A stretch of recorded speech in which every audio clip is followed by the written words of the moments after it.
Students, आज हम unit 2 start करने जा रहे हैं। देखिए, यूनिट 2 में टॉपिक है inverse of A matrix. Inverse, किसी मैट्रिक्स का इनवर्स कैसे फाइंड करते हैं इसको समझेंगे। लेकिन इससे पहले हमें कुछ और टॉपिक क्लियर करने होंगे। तो इनवर्स ऑफ ए मैट्रिक्स में हमें डिटर्मिनेंट, किसी मैट्रिक्स का डिटर्मिनेंट क्या होता है इसको समझेंगे।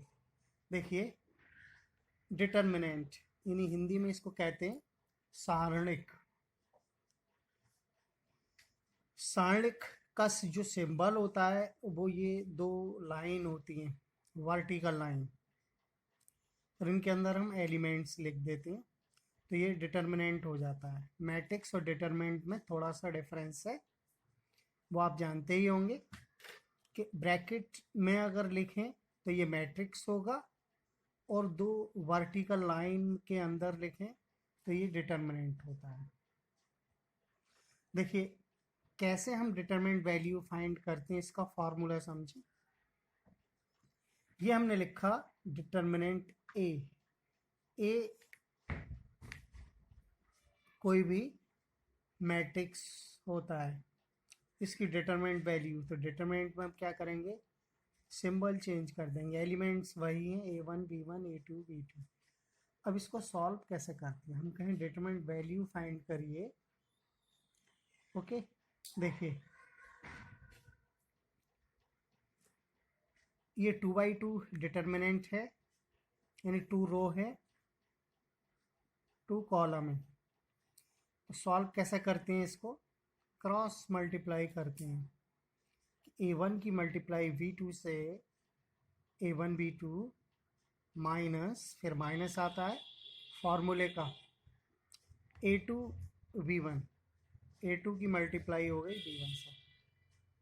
तो क्या हुआ इसका solution, A1 V2 minus A2 V1।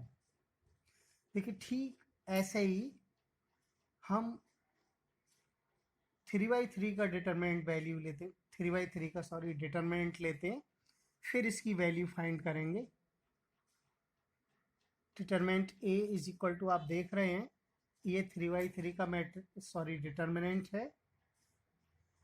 तो इसको हम एक्सपेंड करेंगे y first row, expanding y first row, first row के अकॉर्डिंग, इन फर्स्ट रो के सापेक्ष हम इसको क्या करेंगे, एक्सपेंड करेंगे, तब हम इसकी वैल्यू फाइंड कर सकते हैं। देखिए, एक्सपेंड कैसे करते हैं इसको समझना ज़्यादा इम्पोर्टेंट है। क्या हमने लिखा फर्स्ट रो के अकॉर्डिंग, तो फर्स्ट रो में 3 एलिमेंट्स हैं, तो पहले हम फर्स्ट एलिमेंट टेक करते हैं। हमने लिखा फर्स्ट एलिमेंट A1, फिर क्या करते हैं, A1 के सामने जो एलिमेंट्स हैं और ये सामने एलिमेंट्स हैं, क्या, रो और कॉलम। A1 के सामने रो ये है और A1 के सामने कॉलम ये है, ये हम समझते हैं ये कैंसिल, ये एलिमेंट हम कैंसिल मान लेते हैं। और जो बचे हुए एलिमेंट जो कि आप देख रहे हैं, ये मैं स्क्वायर में दिखा रहा हूँ पेंसिल से, V2 C2 V3 C3 ये लिख दिए, V2 C2 और दूसरी रो में V3 C3। फिर अगला एलिमेंट लेते हैं B1, इसका सिंबल माइनस का होता है, पहला प्लस का होता है फिर माइनस का होता है। तो B1 हमने लिखा, फिर क्या करेंगे, B1 के सामने वाली रो और B1 एलिमेंट के सामने वाला कॉलम, B1 एलिमेंट के सामने वाली रो, सामने वाला कॉलम हम कैंसिल समझ लेते हैं कि ये कैंसिल है, ये है ही नहीं। और जो बचे हुए एलिमेंट्स जैसा कि ये A2 A3 और C2 C3, ये हमने इस डिटरमिनेंट के अंदर लिख दिया। फिर अगला एलिमेंट हमारा है C1, प्लस लिखा हमने C1, चिन्ह हमें याद रखनी है, पहला प्लस का होता है फिर माइनस का फिर प्लस का, अगर और अगला होता तो माइनस का। क्या, अल्टरनेटिव साइन चेंज होते हैं। C1 के सामने वाला रो, C1 के सामने वाला कॉलम कैंसिल समझ लेते हैं। और ये आप देख रहे हैं ये 4 एलिमेंट ये हम यहाँ लिख देंगे A2 A3 B2 B3 A2 A3 B2 A3। अब क्या करेंगे कि ये 2x2 का डिटरमिनेंट सॉल्व करना है, हल करना है। जैसे कि ये हमने 2x2 का सॉल्व किया, कैसे किया फिर देखते। देखिए ये एलिमेंट A1 लिखा, V2 C2 C3 sorry, cross multiply मैंने देखिए एरो लगाया है, V2 की मल्टीप्लाई C3 से होनी है और इस B3 की C2 से, और बीच में चिन्ह का आएगा माइनस का, V2 C3 minus B3 C2, minus का ये V1।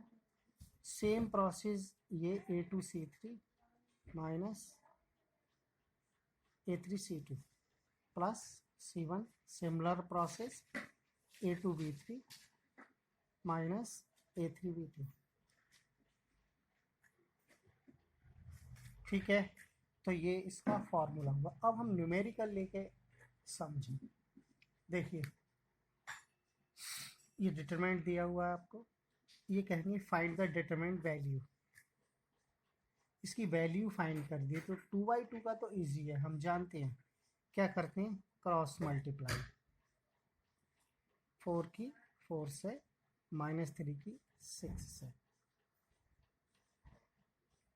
4 मल्टीप्लाई 4 माइनस ये फॉर्मूले का माइनस, फिर -3 मल्टीप्लाई 6 या 6 मल्टीप्लाई -3, 6 मल्टीप्लाई -3, 4 मल्टीप्लाई 4 16 होता है, आप जानते ही हैं। -6 की -3 से मल्टीप्लाई करनी है, माइनस और माइनस की मल्टीप्लाई प्लस होती है, 6 3 जा 18, तो ये 16 हुआ 18 हुआ, दोनों को प्लस किया 34, ये आपका आंसर हुआ। यानी कि अगर हम कहें डिटरमिनेंट वैल्यू 34, 3/3 का डिटरमिनेंट समझिए। ये आप देख रहे हैं एलिमेंट्स लिखे हुए हैं, 3/3 का है क्योंकि 3 रो है इसमें, 3 कॉलम है, आप समझ ही चुके होंगे कि पिछला हमारा जो यूनिट था वो कंप्लीट मैट्रिक्स पर था, जिसमें ऑर्डर रो कॉलम हमने देखा था और समझा था। तो इसका एक्सपेंड करें किससे, फर्स्ट रो के अकॉर्डिंग, यानी कि फर्स्ट रो में 3 एलिमेंट्स हैं, फर्स्ट एलिमेंट 1 हमने लिखा 1, फिर क्या करते हैं 1 के सामने का रो और 1 के सामने का कॉलम कैंसिल कर देते हैं, यानी कैंसिल मान लेते हैं। और जो बचे हुए एलिमेंट्स हैं जैसे कि आप देख रहे हैं ये 5 6 1 4, ये यहाँ लिख दिए 5 6 1 4, और डिटरमिनेंट का सिंबल लगा देते हैं। अगला एलिमेंट क्या है 2, अगला चिन्ह क्या आएगा माइनस, माइनस का 2, फिर डिटरमिनेंट लगाया, इसके अंदर क्या आएगा वो देखिए, ये कैंसिल मानेंगे 2 के सामने का, और 2 के सामने ये रो कैंसिल मानेंगे, ये और ये, तो क्या बचा 4 3 6 4 4 3 6 4 प्लस, अगला एलिमेंट प्लस होगा, साइन अल्टरनेटिव, प्लस का 1 माइनस का 2 प्लस का 3, ये प्लस का 1 माइनस का 2 प्लस का 3, तो 3 के सामने का हम रो कैंसिल करेंगे और कॉलम कैंसिल करेंगे। ठीक है, यानी कैंसिल समझ लेते हैं कि कैंसिल है ये। उसके बाद बचे हुए एलिमेंट्स को हम इसमें लिख देते हैं 4 5 3 1 4 5 3 1, तो ये समझ में आया होगा एक्सपेंड करना। अब हम इसको हल करेंगे, सॉल्व करेंगे। क्या, देखिए ये 1 क्या करते हैं इसमें क्रॉस मल्टीप्लाई, तिरछी गुणा करते हैं, तिरछी आप जानते हैं ये तिरछा है ना, क्रॉस में क्रॉस बनाया है ये, इसे कहते हैं क्रॉस मल्टीप्लाई। तो कैसे होती है मल्टीप्लाई, 5 की 4 से होगी, 5 इंटू 4, माइनस लगाएंगे, और 1 की 6 से होगी, या 6 की 1 से होगी, माइनस ये वाला 2, 4 की 4 से होगी, फिर माइनस 3 की 6 से होगी, या 6 की 3 से होगी, प्लस 3 4 मल्टीप्लाई 1 माइनस 3 मल्टीप्लाई 5, ठीक है, क्या रह गया, कैलकुलेशन करना रह गया, इसको सरल करना रह गया। देखिए 5 इंटू 4 20, 6 इंटू 1 6, बीच का माइनस, ये माइनस का 2, 4 4 जा 16 minus 6 3 18 plus 3 multiply 4 into 1 4 minus 3 multiply 5 यानी 15, ये 14 हुआ।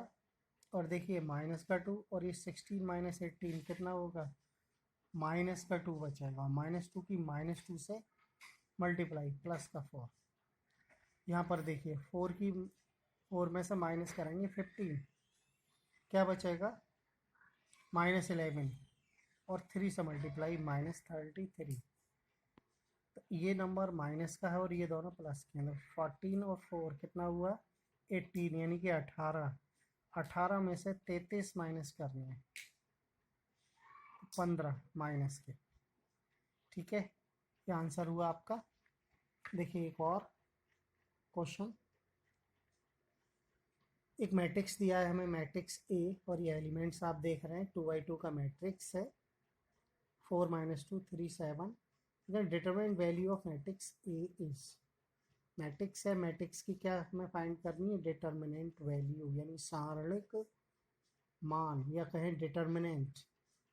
तो सिंबल डिटरमिनेंट का ये होता है, अभी बता चुके, इज इक्वल टू, ये जो ब्रैकेट लग रही है ना, जब डिटरमिनेंट लगाएंगे तो ये क्या हो जाएगा, दो वर्टिकल लाइन हो जाएंगी। सॉल्व करना आप जानते ही हैं क्या, क्रॉस मल्टीप्लाई, ये 4 इंटू 7 माइनस 3 इंटू -2, 4 इंटू 7 28, -3 और -2 की मल्टीप्लाई, माइनस माइनस की प्लस 6, 28 और 6 कितना हुआ 34, ये आपका आंसर। ठीक है।